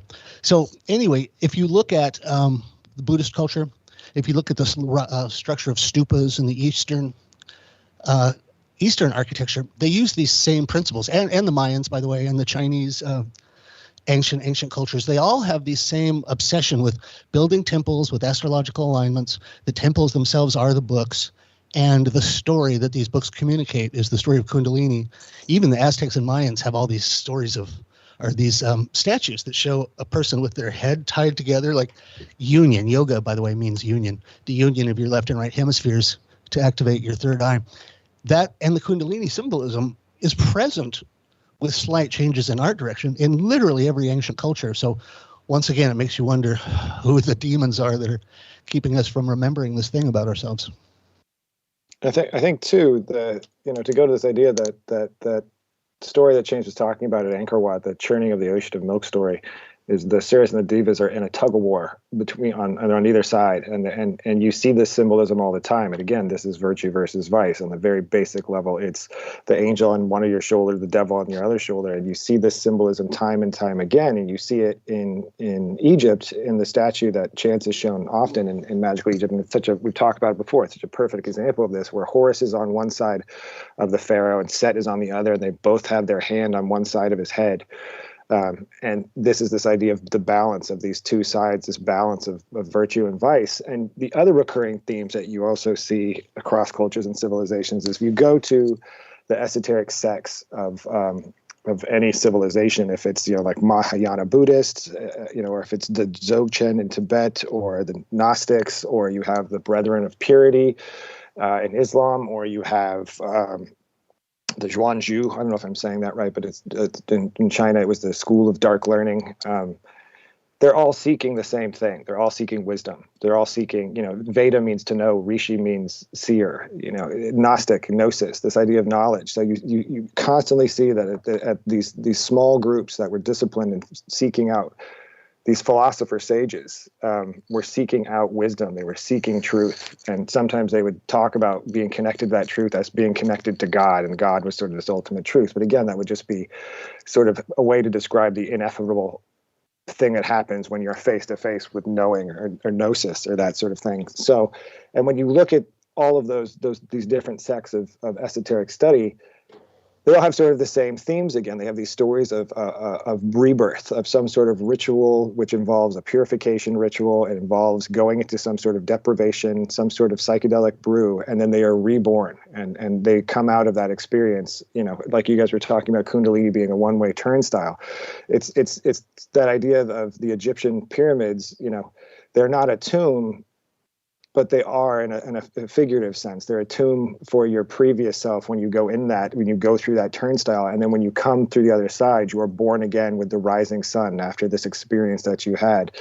So this idea of purification and rebirth in order to get to states of knowing, in my in my study through this, you just find it all over the place. You just keep seeing it all the time. So whatever these small groups of people were that were the philosophers of their time and age, they all kind of came to the same realizations and the same conclusions, which is they're all seeking wisdom. They're all seeking Sophia, and that they all have the similar description of this idea of becoming face to face with gnosis or knowing and associating it with light.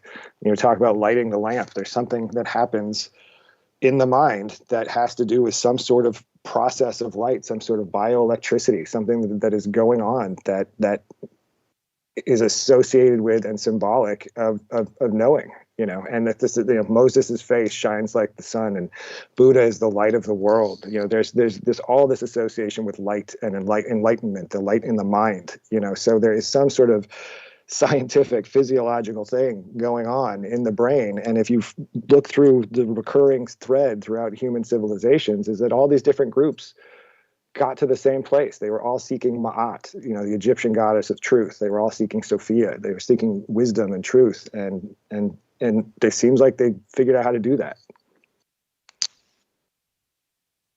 Yeah, like Born by Fire was, I thought, and I love the visuals, especially the overlays from the structures in the temples to the human body. I think was a very powerful way to explain it.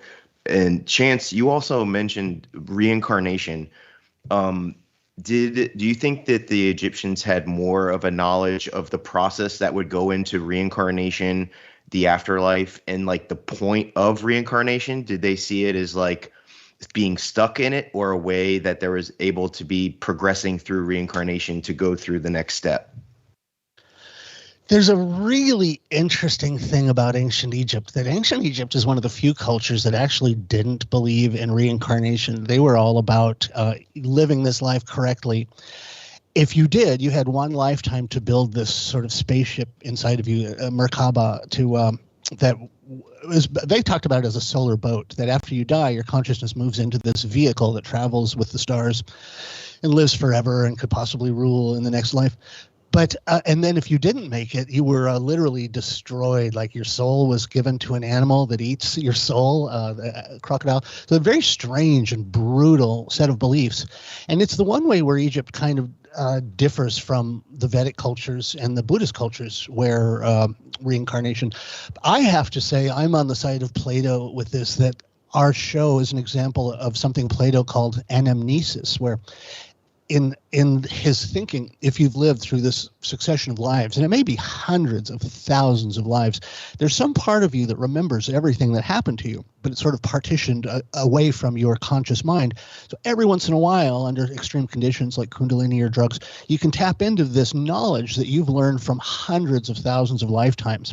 I was talking to Xavier that after my Kundalini experience, I just tapped into what must have been several lifetimes worth of musical ability, playing guitar and stuff, because I'm lazy and I don't work for anything that hard. But after my Kundalini experience, I just had this aptitude with guitar, and I could play in a bunch of different styles that I'd never practiced. I had no reason to know how to do them.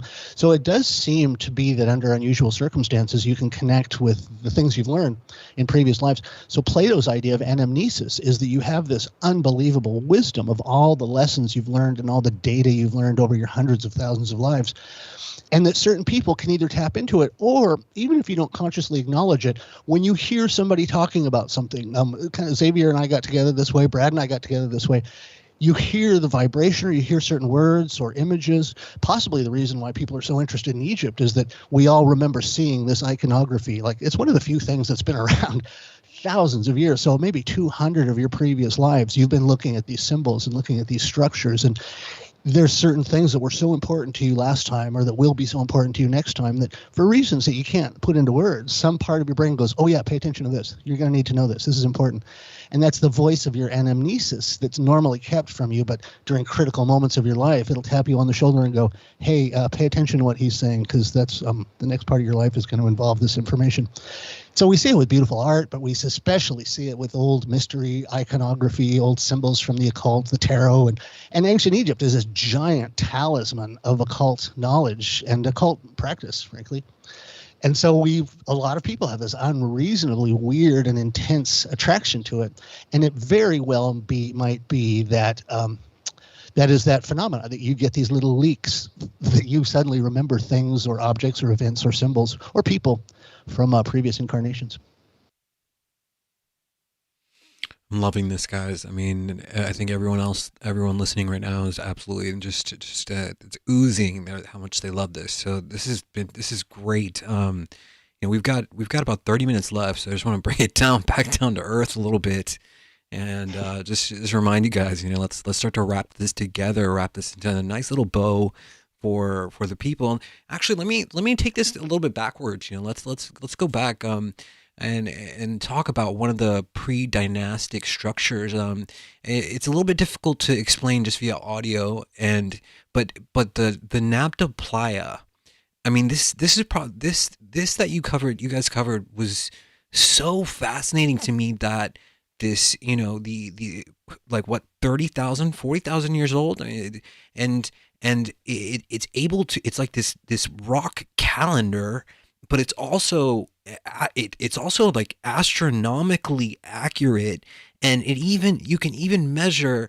They even knew. I mean, we're told that the ancients were like dumb, but no, they even knew the exact distance to the light year of the nearest star in our galaxy from where we are. So what was going on here? I mean, Brad, Chance, like, what do you guys think? How did this happen? How did we get from a point of knowing so much to where we are now? Let me jump in real fast, because I know you could that's season one, so that'll be something more that Chance can speak to in greater detail with. But the only thing I would add to that is, it's something that people have said before, but I think it's something that is important, is that when you don't have television, you just, and the sun goes down and you're still awake and that night sky comes out. What do we all do whenever you go camping and you're sitting out under the stars? You start thinking about things. You start looking up at the sky. You start thinking about the earth and eternity, and not eternity, but infinity and distances. And you start thinking about all these. Looking up into the night sky causes this great contemplation. And so when here in the Pacific Northwest, it gets dark at this time of year at like 4. So you had this we all have this distractions and televisions, and even the time of books and things that you could do to fill your time. But when you were 4,000 years ago, or whatever it was, 6,000 years ago, what did you have but your own mind and your own contemplation to be under the stars and to really think about this stuff? So I think that's a interesting basic component to this stuff. But I think Chance could probably speak much more about the what you were talking about from season 1. Can and will. The thing that Xavier was talking about is this amazing structure in Egypt, but it's in a part of Egypt that traditional Egyptologists won't even bother going to, because what they say was this was arid desert for at least the last 15 to 20,000 years. So we're not even going to bother looking at it or entertaining anybody's ideas that have to do with this, because we just know and we're satisfied with the fact that there was nothing here and nothing could live here. And a lot of Egyptologists aren't geologists, so they don't realize that the climate has completely changed, and that Egypt used to be a fertile savanna. It used to be green and lush before the Ice Age. And so there's this place called Nabta Playa, and it's a strange part of the desert that looks like the surface of Mars. If you had to hoax the Mars landing, Nabta Playa would be a great place to do it, because it looks like the surface of Mars. It's so old and it's so weather beaten, but there's this little Stonehenge out there, and Egyptologists won't even address it. But it's there, and it's super old, and it's documented from as early as people have been visiting Egypt. Sometimes you have to go through this desert to get to the cool stuff in Egypt. So people have been noticing this for a while. But it's a little Stonehenge, and but it's spread out over a big area. And if you stand in the central circle, that's a viewing circle, then you have these posts that are out in the desert. And there's hundreds of them, but in particular, there's 3 primary ones that I guess if you were to light a little fire on top of this post and you were looking as the sun went down, these 3 posts in particular point to the place on the horizon where the 3 stars in Orion's belt will rise, which is pretty cool. And it's all aligned so that you can kind of tell the first day of the year, because when the 3 stars of Orion's belt align and they're exactly aligned with these posts, you know that you're on the the first day of the year. But what's more interesting is when they first started studying this, they couldn't figure out each of the posts is different distances away from you, away from the viewing circle. And so in Magical Egypt, season 1, there's this character, Thomas Brophy, who used to work at NASA, amazing big brain mathematician. He does satellite trajectories and that incredibly difficult math about how to catch the orbital field of this planet and slingshot to that planet. So the guy has a big brain. His head physically is like way too big for his body. He's like a weird little doll, like a giant infant, because his brain is so big. It's the strangest thing I've ever seen. Anyway, so he hates the idea of UFOs, and he got so mad at me for suggesting. So here's the point. I'm sorry, I forgot the most important point. These posts, they're away from you at different distances. Yep. They point to a star, and then the distance on the ground to this post tells you in light years how far the star is away. So if you go to NASA, the Hipparcos website at NASA, they'll tell you the 3 stars of Orion's belt: Alnitak, Alnilam, and Betelgeuse. Mm-hmm. Man, pulled that out of the archives. That was all covered in cobwebs. But anyway, the distance on the ground is the actual distance to those stars. And when you look at NASA, it'll say 25 light years with a standard deviation of 5, like give or take 5 light years. Mm-hmm. On Egypt, it's like, nope, 26.2. It's like more accurate than NASA has been able to measure. Wow. And so to me, and also under the Naphtali, I'm not sure if you saw this part, but under the sand, there's all of these carved discs, and they look for all the world like they're maps of our Milky Way galaxy, and they show lines, almost like bus lines, connecting different planets it is the strangest thing in the world. This guy, Thomas Brophy, that made these discoveries, is so careful to never mention aliens that he got really mad at me for suggesting how would you know how far a star was away unless you came from there? That's some pretty sophisticated geometry to tell a star that far away. And how the 3 stars of the belt are, how would you know that they're all different distances from each other?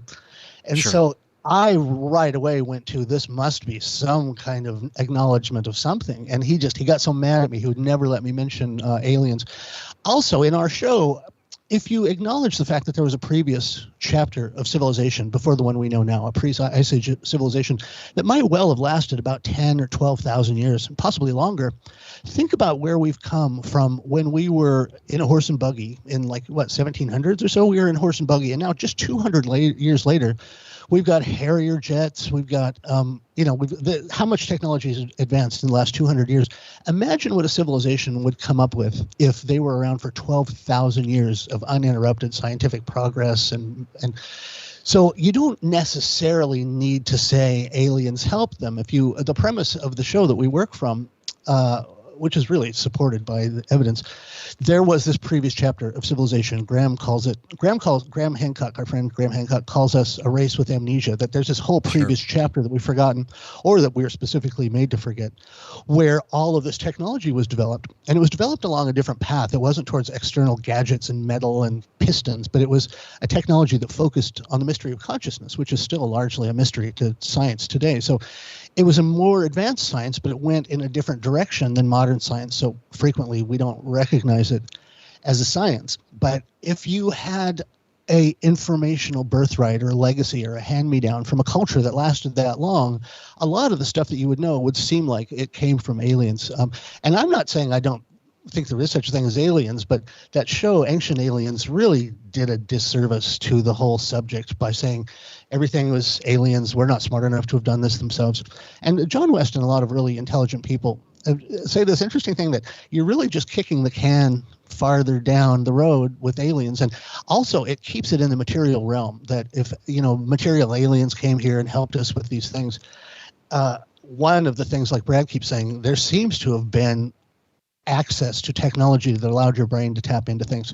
And maybe it was communication with disincarnate entities in another dimension that would leak into your head and give you these technological ideas. But I really quite like the idea that humans, we're really clever, and our ability to figure things out is certainly unparalleled on Earth.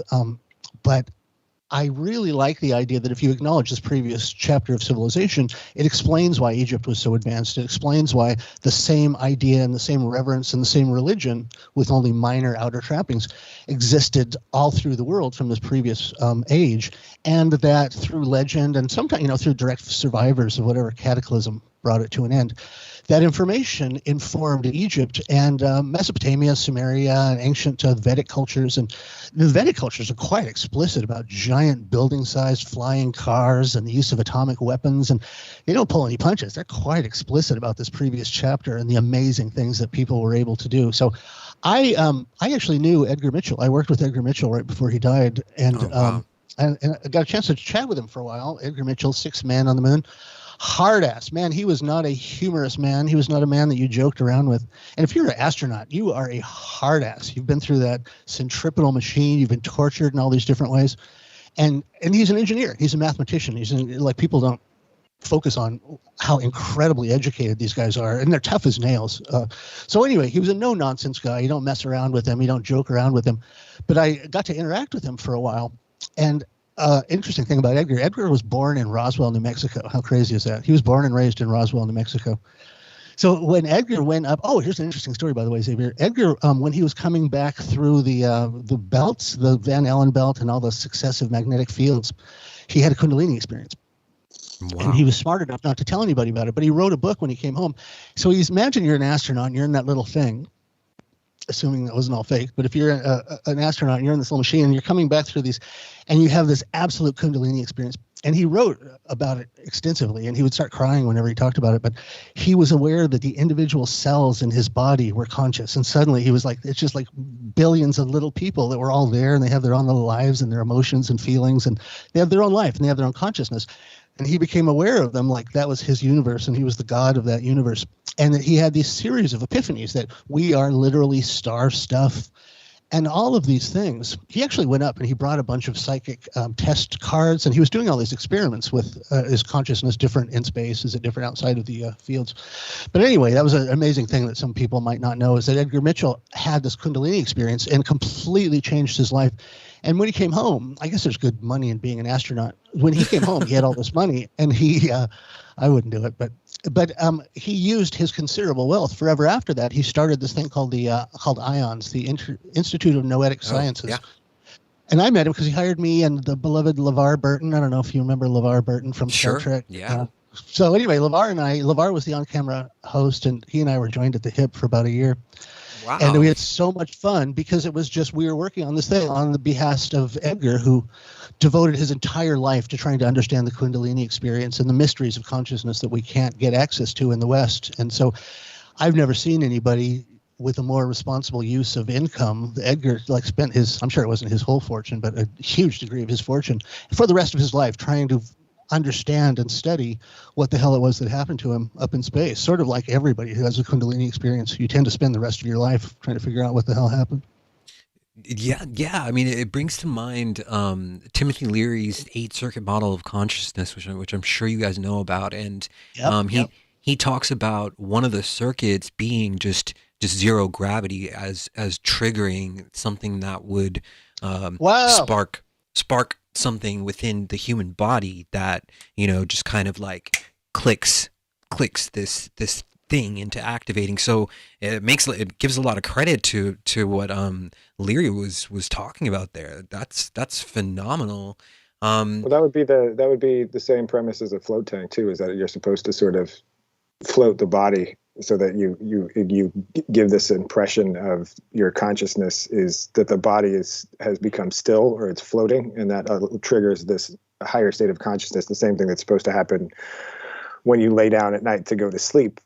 Usually you just end up falling asleep, but you're supposed to enter a state of sleep paralysis, and the body thinks, we're sleeping. And so if you can stay awake during those moments, your consciousness can get to these higher states. And I think that's basically the premise of the float tank, would be similar to zero gravity, is that your body is now rendered sort of in a state of suspended animation.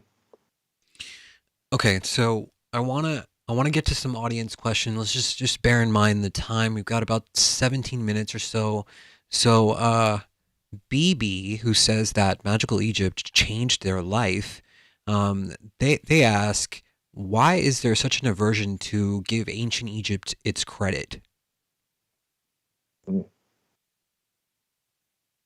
Hey, BB. Hi, BB. BB's awesome. We've talked to BB in the past. BB asks such clear and focused questions that I end up using them as the basis for some of my scripts, because she has such she would make a great detective. She has a very logical, inquisitive mind, and some of the questions she's asked has helped me clarify some of my thinking about ancient Egypt. I personally, for the reasons we've talked about, I really feel like in the industrial paradigm, the forces that be that make money off of us, the Machiavellian leaders of rulership that try and hold on to power. If you read the book Machiavelli, it's a handbook for how to hold on to power. And one of the great ways to make sure that the population doesn't rise up against the people who are ruling them or subjugating them is you keep the people divided, and also you disempower them by removing their past and their sense of identity. It's the exact same story of the Devas and Asuras, that the angels were tricked into forgetting who they were. And then, when the demons run the culture that has angels imprisoned, and they're only imprisoned as long as they don't know who they are, you can certainly understand a motivation for keeping away these things that point to this superpower that we all used to have and enjoy and aspire to. And that, I really do believe that's it. Graham Hancock got banned from TED Talks by observing that there was a war on consciousness. And the reason that psychedelics are illegal, the reason why you cannot talk about Kundalini on network television. I worked at Fox for 25 years, and I was obsessed with Matt Groening. I used to stalk him and follow him around a lot and just listen to him talk and stuff. But I would hear him say there was times where he would do something with Homer, like Homer would get high. And the censors would let Homer get high if he was an idiot after he got high. But there was an episode where Homer got high and he was really smart. Like the pot made him think better. And they censored that show. They wouldn't let that episode of The Simpsons air because you can talk about drugs, but you can't say there's beneficial aspects to drugs. And there just seems to be this curation of our reality that's very carefully withdrawn these things. By the way, I'm reading a Peter Kingsley book right now that it's the human condition that there's something missing and we don't know what it is, but we all respond to these things that we think are going to fill this hole in us. And that hole literally is our knowledge of our past and these things that used to empower us that are now taken away. And we don't even know what they are. We just feel the sense of emptiness. But I think too, to BB's, what's the Peter Kingsley book, Chance? In the Dark Places of Wisdom. I can't recommend it enough.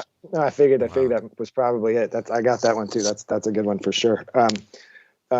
But to BB's question too, the thing that to sort of not answer that question, but to further add confusion to it, like I don't understand the arrogance and hubris of wanting to think that you come from a family tree of idiots. Like why wouldn't you want to come from a family tree of brilliant-minded people instead of saying like, well, they were so. It's basically to me like an arrogant teenager who thinks that their parents don't know anything and have no experience. Why would you want to come from a lineage of idiots?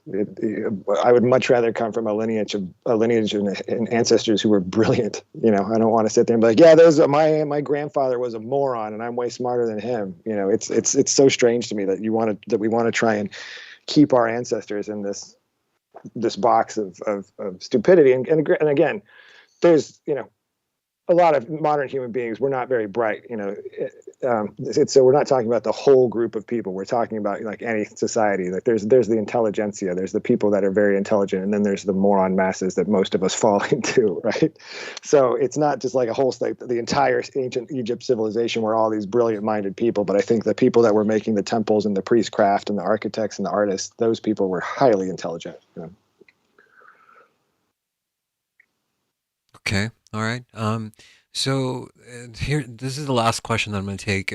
Sid asks, I heard Chance mention a lot of musicians having Kundalini. Are there any that he can mention specifically? Any musicians that you know of, Chance? Brad? I'm not sure who mentioned that.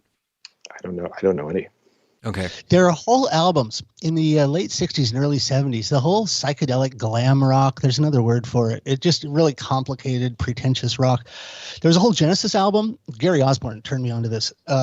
I'll find this and I'll send it over to you, Xavier, and you can post it if you want. There were all of these albums that were specifically about the mystery of Kundalini and this transcendent experience. It was very tied up in the psychedelic culture of the 60s. So I'm trying to think of some people I know that are very overt about this, but in some of the Jimmy Page songs, Robert Plant wrote the words to those, but like Kashmir, but in particular, Genesis, there was a whole Genesis album.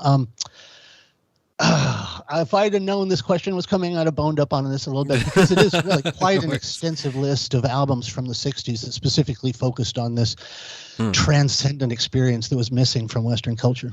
For sure. There's absolutely no doubt about that. I mean, I think there's a period of time in our society, Western society at least, where we were focused. You know, there was this sort of mini enlightenment period, definitely during the '60s when it was like sex, drugs, rock and roll, and now I'm not sure where we are actually.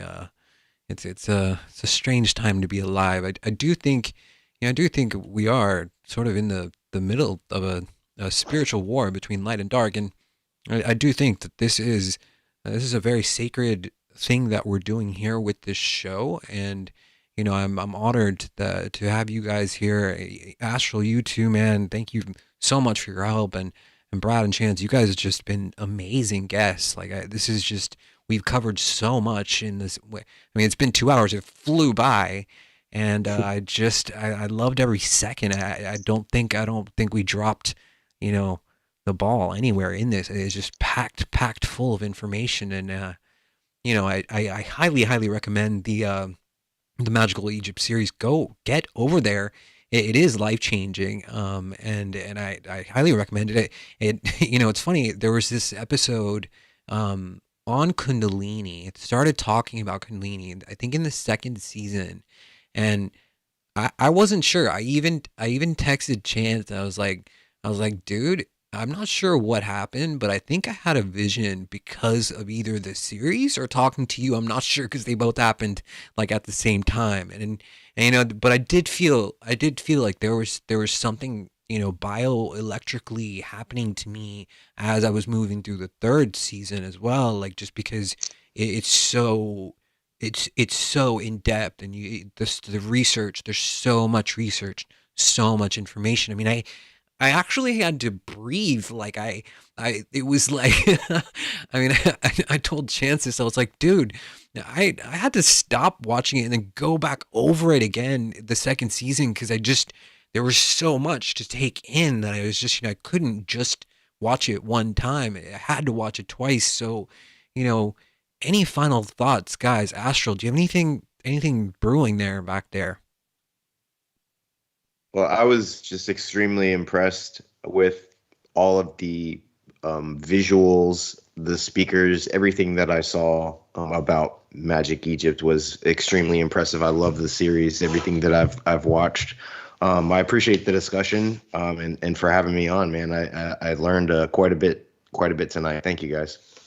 Thanks for being here. Good on you, Astral. I'm sorry we couldn't have heard from you more.